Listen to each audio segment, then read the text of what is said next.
I noticed the first missing $18,500 on a Tuesday morning at exactly 7:42 a.m., between my second cup of coffee and the moment the old Kemeritoaster decided to burn my bread again. Routine is a strange thing. At 72, it becomes less of a habit and more of a skeleton. You hang your day on it so it doesn't collapse. I wake up at 6. Always 6. The house is quiet then, before the pipes start knocking, and before the neighbor's dog begins its pointless barking at invisible enemies. I boil water in the dented stainless steel kettle I've had since 1998, the one my wife insisted we keep even after the handle cracked. Still works, she said. That was her philosophy for most things, including me. I pour the coffee into the same chipped mug, blue, with the faded of some Italian coastline we never visited. 2 sugars. No milk. Milk spoils too quickly when you live alone. At 7:30, I sit down at the small kitchen table, open my laptop, an old Dell I bought refurbished in 2021, and log into my bank account. I've done this every morning for 15 years. People think it's paranoia. I call it memory. Because when you've worked 46 years as a civil engineer, when you've tracked every invoice, every payroll fluctuation, every cost overrun down to the cent, you don't just trust numbers. You verify them. That Tuesday, the numbers didn't add up.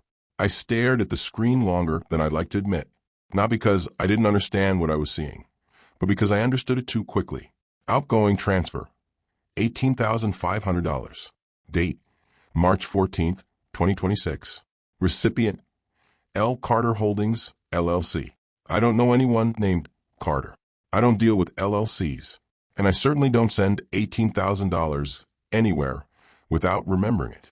I adjusted my glasses, leaned closer to the screen, and clicked the transaction. There it was, clean, official, no spelling errors, no suspicious formatting. The kind of entry that doesn't scream fraud. It whispers legitimacy, which is far more dangerous. I took a slow sip of coffee. It had already gone lukewarm.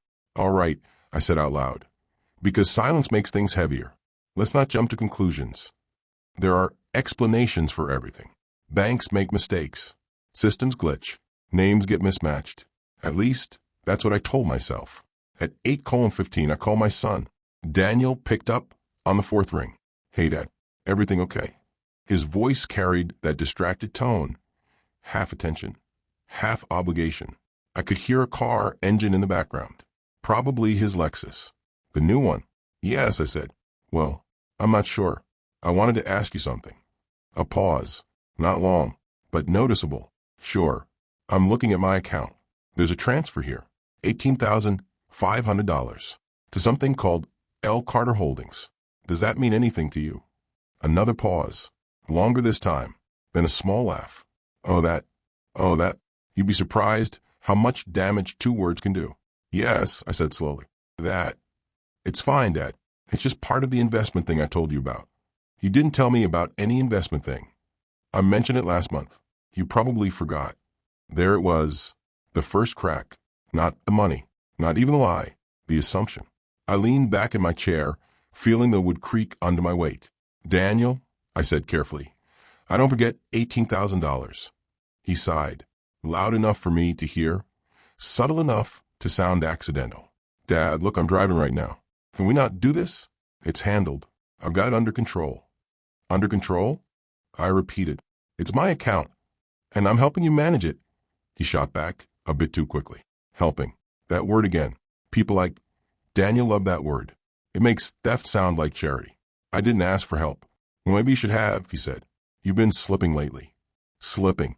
I looked at my hands. Steady. Veins prominent, skin thin, but steady.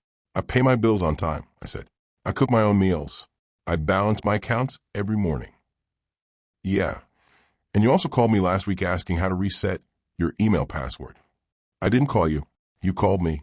Another pause. Then softer, almost rehearsed.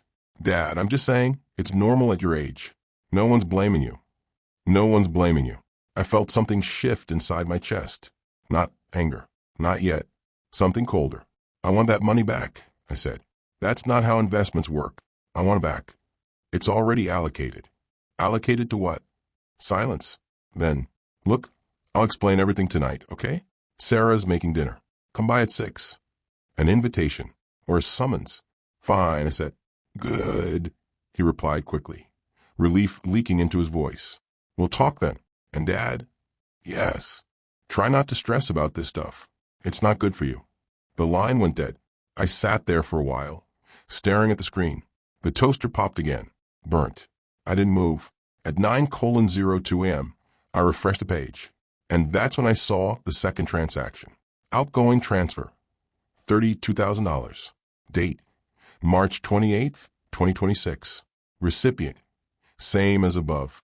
$50,500. Just like that. I didn't call Daniel again. Instead, I opened the full statement. February, January, December. Line by line. Slowly. Carefully.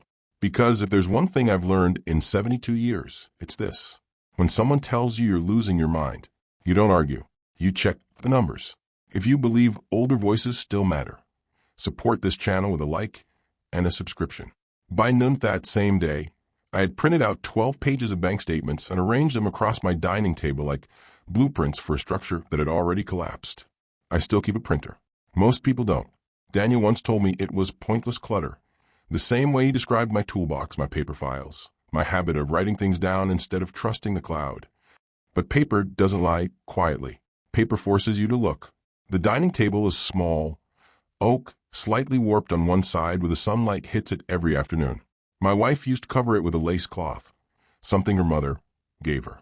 I folded that cloth away after she passed. Couldn't stand the way it collected crumbs. Now the surface was bare. Just numbers, dates, amounts, recipients. December 3rd, $9,800. December 19th, $12,200. January 11th, $15,000. February 2nd, $7,400. February 25th, $18,000.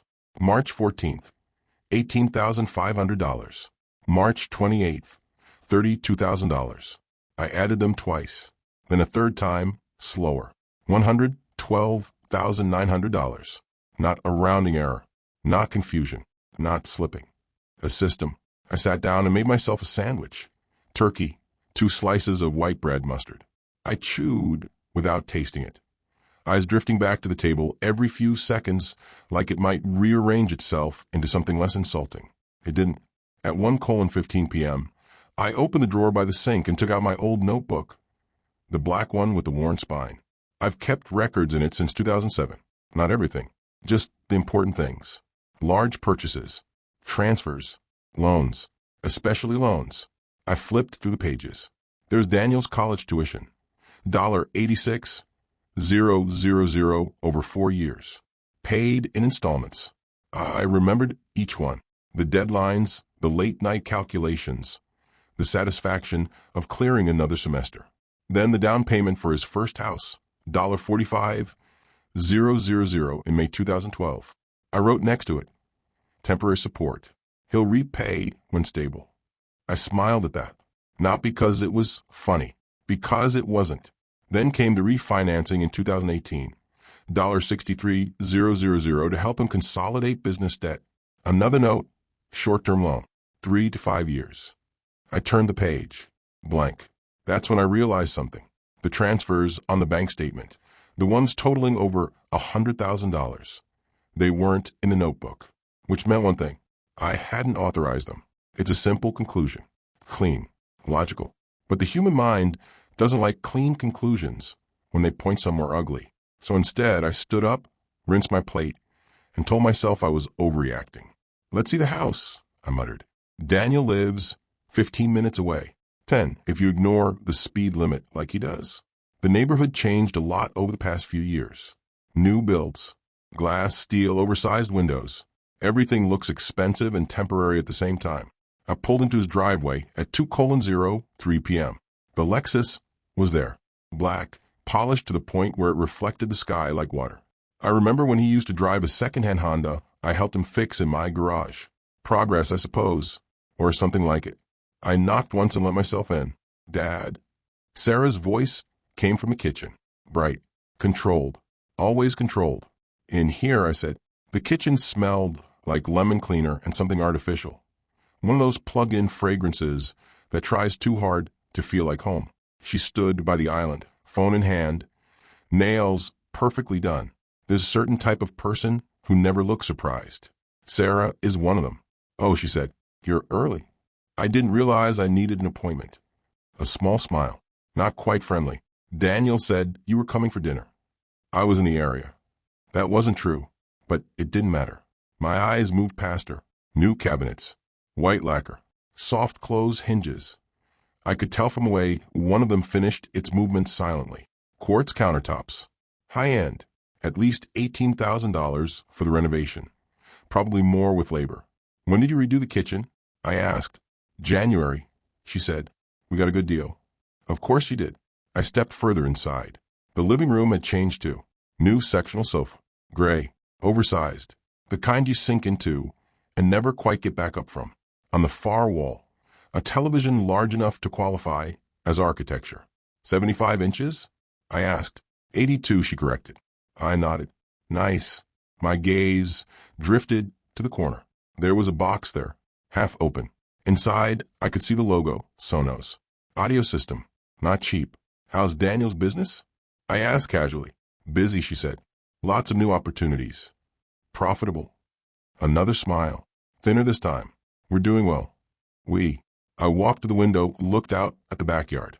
New decking, fresh stain, patio furniture that hadn't seen a single season of wear. I did the math in my head without trying. Kitchen, $20,000. Deck, $12,000. Furniture, $8,000. Electronics, $6,000 to $10,000. Conservative estimate, $50,000. The same number that disappeared from my account in March. Funny how numbers like to echo. Dad, Sarah said gently, you look tired. I'm not tired. You've been under a lot of stress lately. I turned to face her. Have I? She hesitated. Just for a second. Daniel mentioned you've been worried about finances. Did he? He's just trying to help. There it was again. Help. I stepped closer, resting my hand on the back of one of the new chairs. Solid. Expensive. Sarah, I said quietly. How much did this renovation cost? Her expression didn't change, but her eyes did. Just a fraction. I don't see how that's relevant. It's relevant if I paid for it. A pause, then a soft laugh. Oh, don't be ridiculous. Ridiculous. Such a convenient word. It dismisses without answering. I nodded slowly. Of course, I said. Ridiculous. At that moment, I heard the front door open. Hey. Daniel's voice called out. I'm home. He stepped into the room, keys in hand, jacket still on. He froze when he saw me. Dad, I thought we said 6. I was in the area, I repeated. His eyes flicked to the table, to Sarah. Something passed between them. Silent, efficient. Then he smiled. 2, quickly. All right, he said. Good. We could talk now. I looked at him, really looked. My son, 51 years old, well-fed, well-dressed, standing in a house that felt increasingly unfamiliar. Good, I said, because by then I was starting to understand something. The money wasn't missing.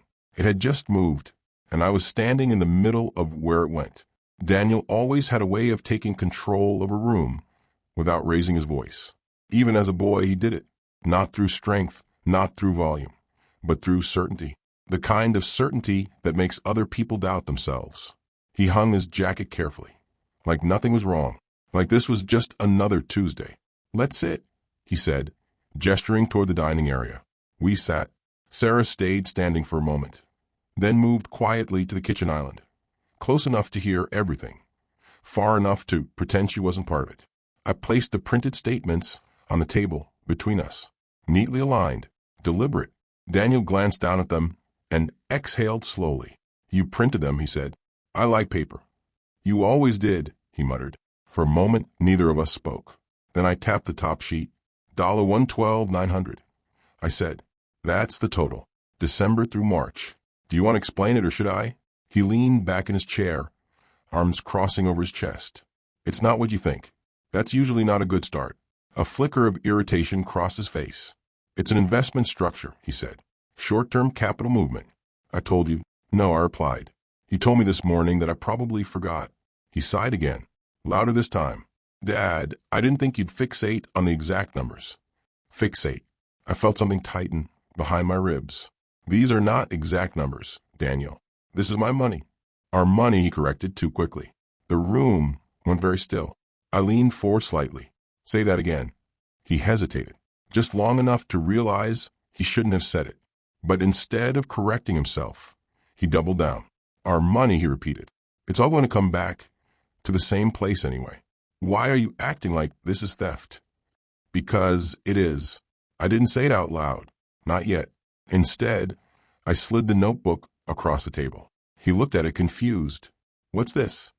My records, I said. Every dollar I ever gave you. I didn't ask you to keep score. No, I said quietly. You just assumed there wasn't one. That landed. I saw it in the way his jaw tightened. College. I continued, flipping to the marked page. $86,000. Paid in full. I said thank you for that. 100 times. House down payment. $45,000. That was a gift. Business bailout. $63,000. That was a loan, which you never repaid.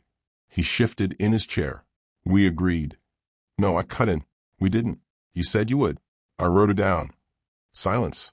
From the kitchen, I could hear the faint hum of the refrigerator, the click of something cooling. Ordinary sounds, unbothered by what was happening. Daniel rubbed his temples. Dad, this is exactly what I mean, he said. You're getting stuck in the past, obsessing over details that don't matter anymore. They matter to me. They shouldn't. That did it. Not the money. Not the lies. That sentence. They shouldn't. I sat back slowly, studying him like I would a flawed design. When did you decide that? I asked. What? That what matters to me doesn't matter. He didn't answer. Instead, he leaned forward, lowering his voice, as if that made him reasonable. Dad, listen to me. You're 72.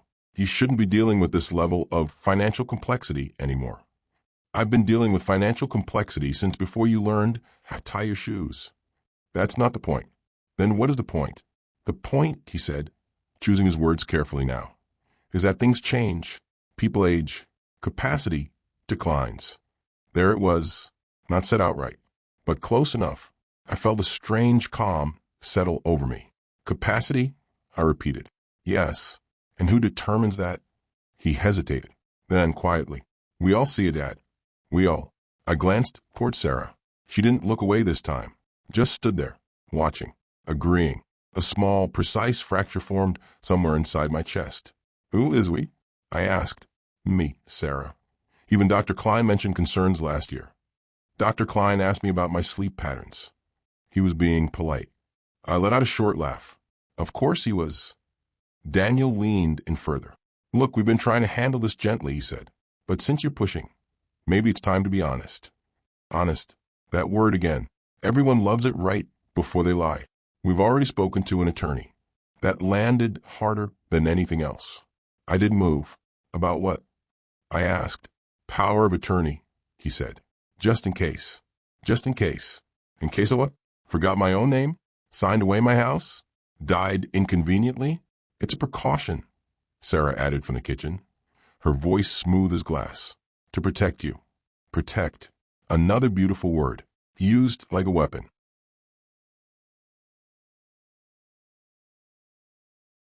I looked at both of them, my son, his wife, standing in a house partially built with my money, telling me I was no longer capable of understanding where that money had gone.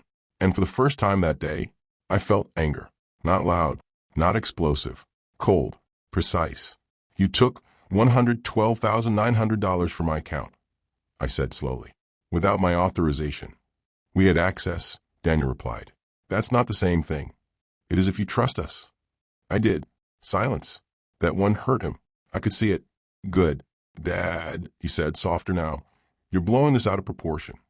Am I? Yes. The funds are being used strategically. It's not like they're gone. Where are they? He hesitated. Then, allocated. I nodded. Of course. I stood up. The chair legs scraped against the floor louder than necessary. I'm going to the bank tomorrow, I said. That's not necessary. It is to me. He stood up too. Dad, you're making a mistake. No, I said, picking up the statements. I made a mistake a long time ago. What's that supposed to mean? I looked at him. really looked at the confidence, the entitlement, the quiet certainty that I would fold, that I didn't keep tighter control, I said. His expression hardened. You're not thinking clearly. There it was, finally, out in the open. I smiled, a small, tired smile. Maybe, I said, we'll let the numbers decide that.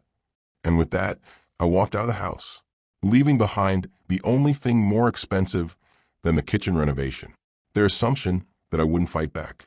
Banks open at 9:00 a.m., but I arrived at 8:32. Old habit. When something matters, you don't show up on time.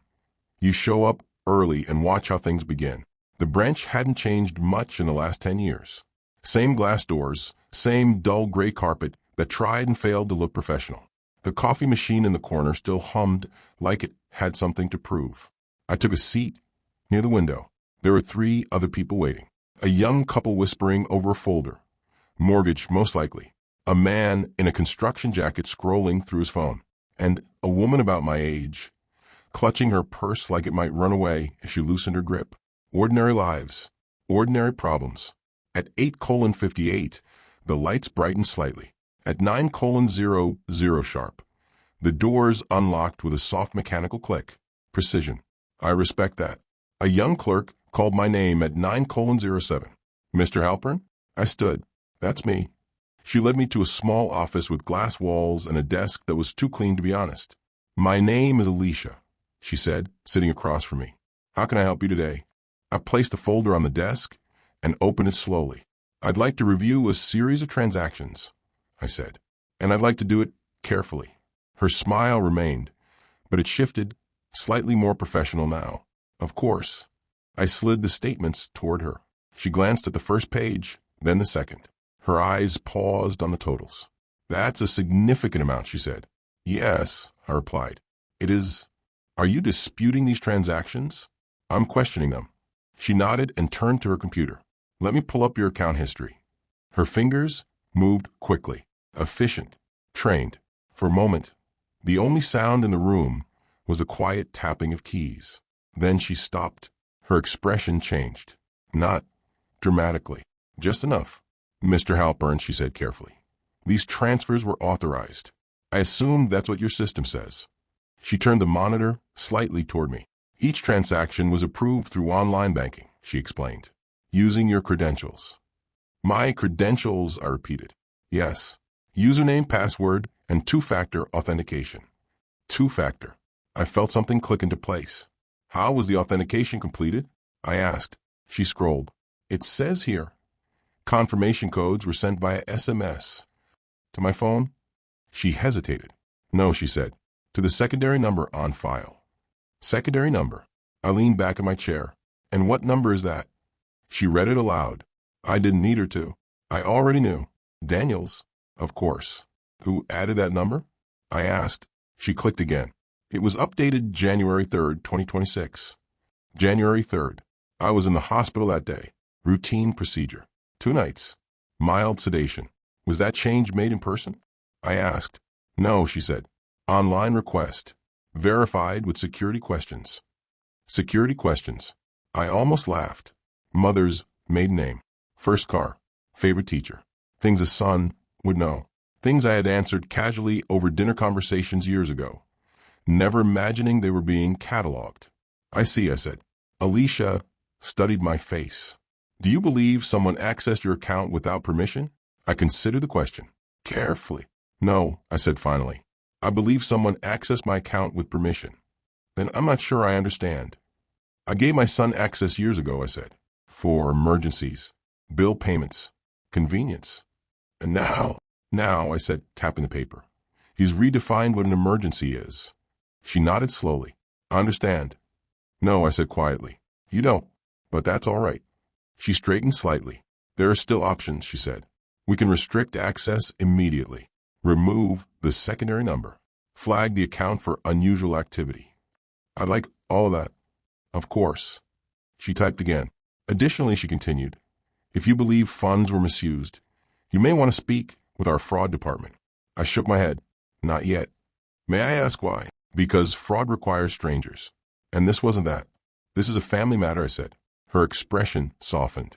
Those are always the worst kind. Understood, she said. She printed several documents and slid them across the desk. Please review and sign here to confirm the changes. I picked up the pen. Same cheap plastic kind every bank uses. Like, disposable.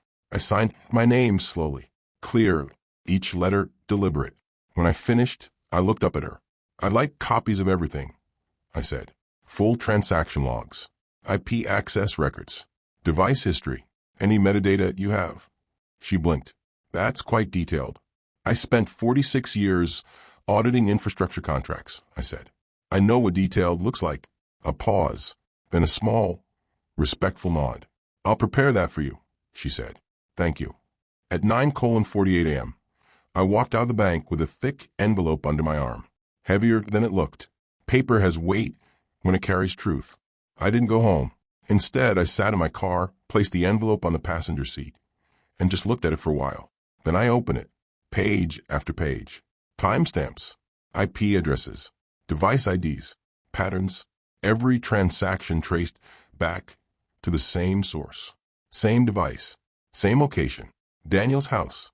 There was no ambiguity left, no misunderstanding, no investment structure. Just a clean, documented trail of access, control, and intent. At 10:17 a.m., my phone rang. Daniel. I let it ring once, twice, 3 times. Then I answered. Dad, he said, a hint of tension in his voice. The bank just notified me about changes to the account. I'm sure they did. What did you do? I corrected an oversight. You locked me out. I removed unauthorized access. A sharp exhale. This is exactly what I was worried about, he said. You're making impulsive decisions. Impulsive? I looked at the envelope again, at the numbers, at the precision of it all. No, I said calmly. For the first time in months, I'm being very deliberate. Dad, listen to me. No, I interrupted. You listen. Silence. I went to the bank, I said. I saw everything. The transfers, the access logs, the phone number. Another pause. Longer this time. Then quieter. Okay. No denial. Interesting. Okay. I repeated. Yeah, he said. Okay. So now you know. We can talk about it like adults. Like adults. I closed my eyes for a brief moment. Tonight, I said. 6 o'clock. My house. A beat. Your house. Yes. Another pause. Then, fine. The line went dead. I placed the phone on the dashboard and started the engine. As I pulled out of the parking lot, I realized something. Yesterday I had doubts. This morning I had questions. Now I had evidence. And evidence, unlike memory, doesn't forget. And it doesn't forgive. At 6:00 p.m., my house looked exactly the way it had looked for the past 12 years.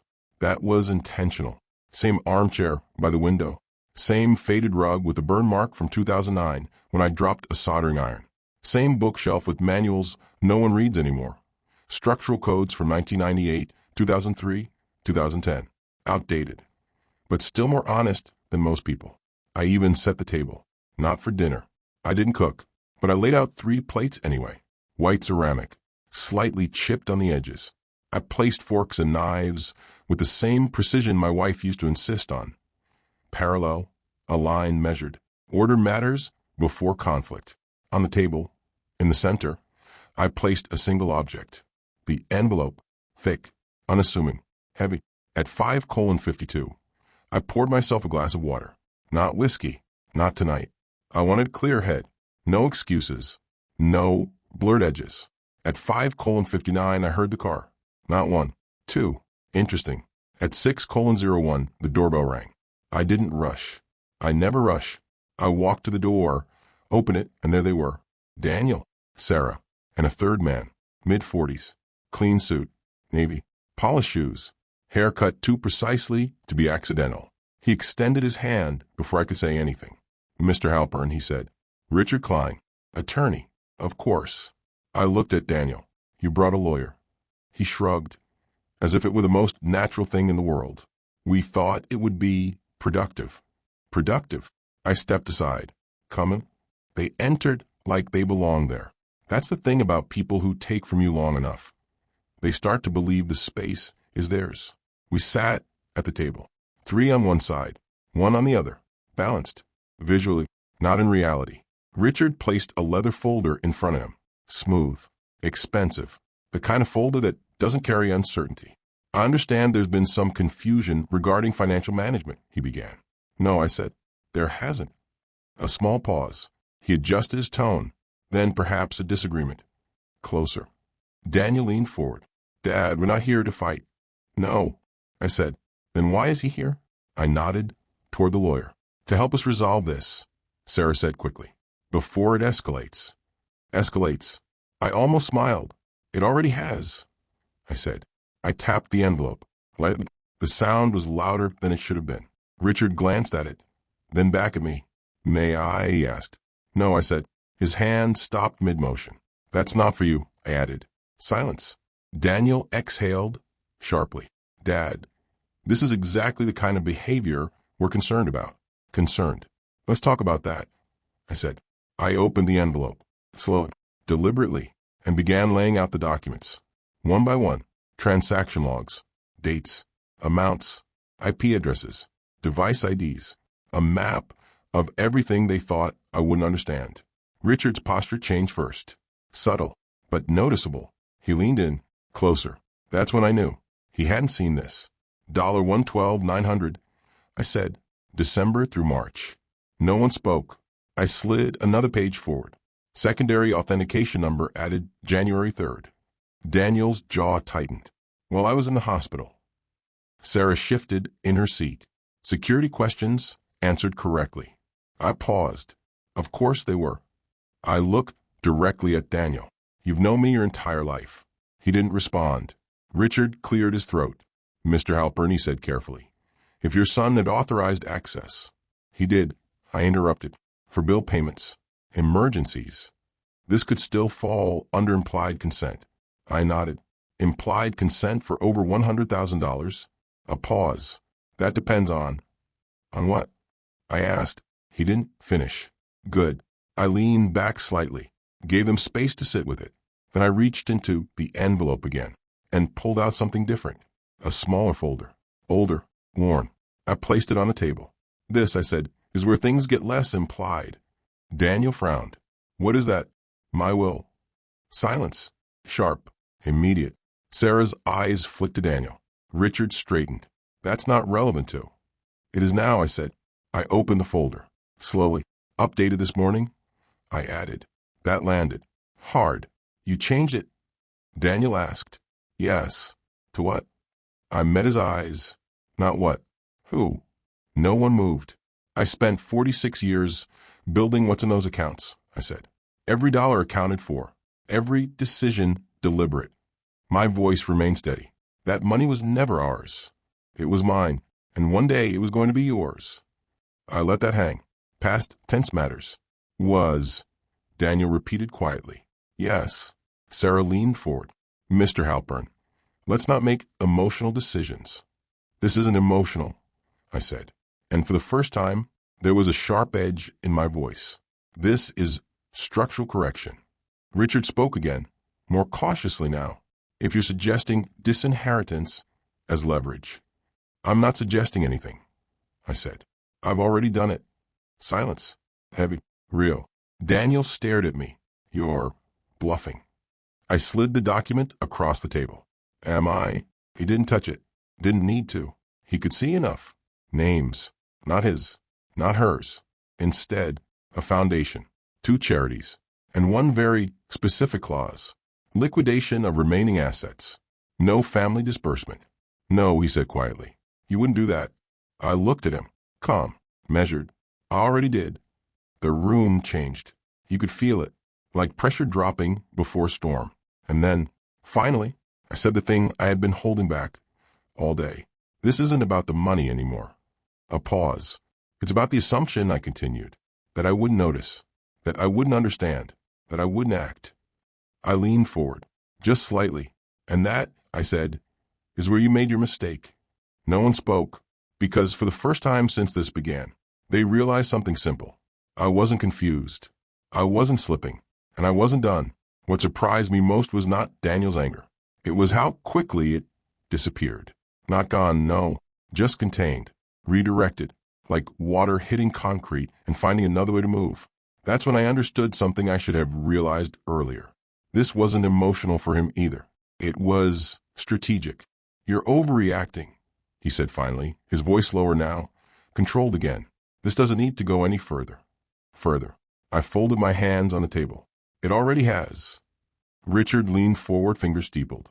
Mr. Halpern, he said, choosing each word with care, let's speak plainly. If this escalates into a legal matter, it becomes messy for everyone. Define messy. Investigations, allegations, potential criminal exposure. Sarah inhaled sharply. Daniel didn't move. I nodded. Yes, I said. That's exactly what I had in mind. That broke the rhythm. Just slightly. Richard blinked. I'm not sure I understand. I do, I said, very clearly. I reached beside my chair and picked up another folder, thinner than the others, but far more precise. I spent the afternoon somewhere else after the bank, I said. Daniel's eyes narrowed. Where? I placed the folder on the table. A law office. Silence. Real silence this time. Not hesitation. Not calculation. Something heavier. You hired a lawyer, Sarah said. Yes. Richard sat back, slightly. May I ask who? I slid a business card across the table. He picked it up, read it, and for the first time since he walked into my house, he stopped looking comfortable. Harper and Lowell, he said quietly. Recognition. Good. They specialize in financial fraud, I added. Daniel let out a short, disbelieving laugh. You've got to be kidding me. No, this is insane, he said. You're actually trying to build a case against your own son? I looked at him. No, I said. You did that yourself. That one landed. Hard. He stood up suddenly, chair scraping against the floor. This is ridiculous, he snapped. You gave me access. You trusted me. Now you're twisting it into something criminal. I'm not twisting anything, I said calmly. I'm documenting. Documenting what? I opened the folder and turned it toward him. Inside were copies, not just of the bank records, but timelines, annotations, cross-references, dates aligned with renovations, purchases, deposits, a clean, structured narrative. The kind engineers build when something fails and people need to know why. This, I said, is what it looks like when someone takes control of a system they didn't build. He didn't sit down, didn't touch the papers, but he looked, and that was enough. You think this proves something, he said. It proves everything. Richard cleared his throat again, but this time there was no confidence in it. Daniel, he said quietly, sit down. Daniel didn't move. Sit down. A beat. Then slowly he did. That told me everything I needed to know. Lawyers don't use that tone unless the ground is shifting. Richard turned to me. If this proceeds, he said, it won't stay private. I'm counting on that. Sarah's composure cracked first. Do you have any idea what this will do? She said. To Daniel's reputation? His business. I looked at her. Yes. And you're willing to destroy that? No, I said. A pause. I'm willing to stop it. Silence. Then I reached into my pocket and pulled out my phone, placed it on the table. Screen down. I have one more thing, I said. Daniel frowned. What now? I tapped the phone once. A recording began to play. His voice. From the day before. Clear. Undeniable. Our money, it's all going to come back to the same place anyway. The room froze. I let it play a few seconds longer, then stopped it. I don't usually record conversations, I said, but yesterday felt important. Daniel's face changed. Not anger this time, not even frustration. Something closer to realization. You set me up, he said quietly. No, I replied. I listened. Richard closed his folder, slowly, carefully. Daniel, he said, we need to reconsider our position. Our position? Daniel snapped. You said this was manageable. It was, Richard said, before this. He gestured to the table, the documents, the recording, the structure of it all. This is no longer a misunderstanding, he continued. This is exposure. That word hung in the air like a verdict. Exposure. Not guilt. Not innocence. Just inevitability. Sarah stood up now. This is unbelievable, she said. You're tearing your own family apart over money. I looked at her for a long moment. Then I said, very quietly, no. Another pause. This family was already torn, I continued. The money just showed me where. No one argued with that, because they couldn't. I gathered the documents slowly, stacked them, aligned the edges. Routine again. Always routine. Then I stood. This conversation is over, I said. What happens now? Daniel asked. I looked at him, really looked, at the man he had become, at the distance between that and the boy I once knew. That depends on you, I said. A pause. You have 48 hours, I added. Full repayment, written acknowledgement, legal agreement. And if I don't, he asked. I picked up the envelope, held it for a moment, then answered. Then it becomes public record. Silence. Heaven. Final. I walked to the door and opened it. Not dramatically, not angrily, just precisely. An exit for them, and something else too. Because as they stepped out into the evening, I realized something simple. For the first time in months, I wasn't reacting.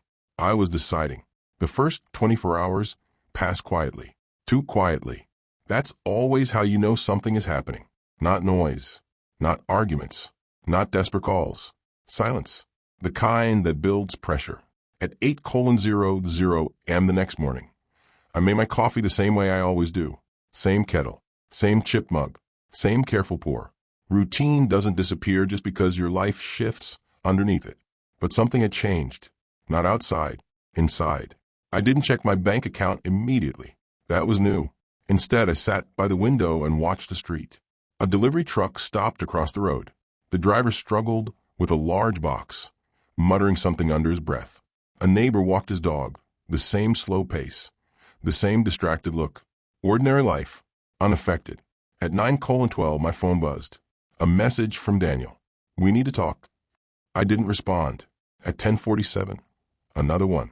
This has gone too far. I let that sit too.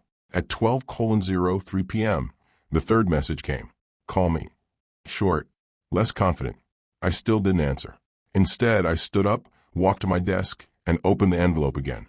Not because I needed to, because I wanted to. There's a difference. I reviewed everything once more, not searching for mistakes. I already knew there weren't any, just confirming structure, alignment, sequence. Engineers do that. Even when the bridge has already collapsed, we go back and trace the failure point again, not to fix it, to understand it. At 1:30 p.m., my phone rang. Daniel. This time I answered. Yes. His voice was different, not controlled, not confident, tight. Dad, we need to resolve this. I gave you a way to do that. It's not that simple. It is exactly that simple. A pause. You're asking for everything at once, he said. That's not realistic. I leaned back in my chair. Neither was taking it. Silence. Then, we've already used a portion of it. Of course you have. How much? I asked. Another pause. About $60,000. Converted into cabinets, screens, furniture, appearances. I see, I said. But we can work something out, he continued quickly. A repayment plan, structured over time. Structured. Now he liked that word. No, I said. Dad. No. My voice didn't rise. Didn't need to. I'm not your bank, I said. And this isn't a loan. You're being unreasonable. I almost smiled. There it is, I said. What? The moment where accountability becomes unreasonable. That's not fair. Neither is theft. It wasn't theft. Then explain the secondary authentication number. Silence. I let it sit long enough to become uncomfortable.